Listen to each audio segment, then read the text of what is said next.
नमस्कार, मी जावेद मुजावर, ग्रामपंचायत सदस्य आळते.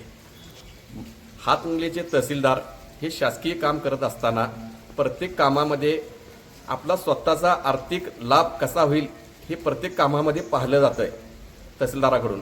ह्या संदर्भात आमच्या लक्षात आल्यानंतर आम्ही सर्व पुराव्यासहित माननीय मुख्यमंत्री व माननीय या राज्याचे महसूल मंत्री बावनकुळे साहेब यांना आम्ही पुराव्यासहित तक्रार दाखल केली होती. जी तक्रार आम्ही नोव्हेंबर 2025 रोजी दाखल केली होती. या तक्राराची दखल घेत माननीय महसूल मंत्री यांनी त्यावर कारवाई करण्यासंदर्भात माननीय जिल्हाधिकारी कोल्हापूर यांच्याकडे तसा सविस्तर अहवाल पाठवला होता.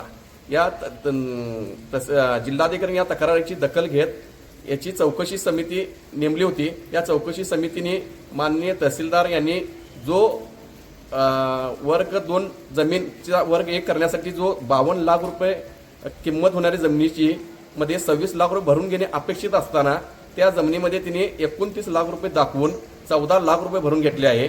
या संदर्भात चौकशी समिती नेमली असता त्या चौकशी समितीने अहवाल चौकशी केली असता त्यामध्ये 4,60,000 रुपये पैसे कमी भरून घेतल्याचे निदर्शनास आल्याचं अहवाल तिने माननीय जिल्हाधिकारी यांच्याकडे पाठवला आहे.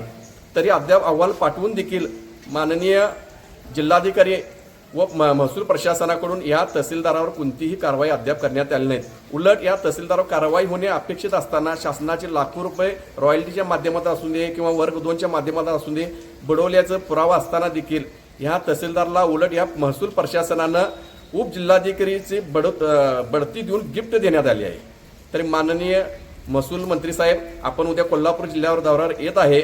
आपणास विनंती आहे की माननीय तहसीलदार यांची पूर्णपणे चौकशी करून या तहसीलदारांच्यावर लाचलुचपत प्रतिबंधक कायद्या खाली त्यांच्यावर फौजदारी गुन्हा दाखल करून त्यांच्यावर कारवाई करण्यात यावी हीच आपल्याकडून अपेक्षा. जय हिंद, जय महाराष्ट्र.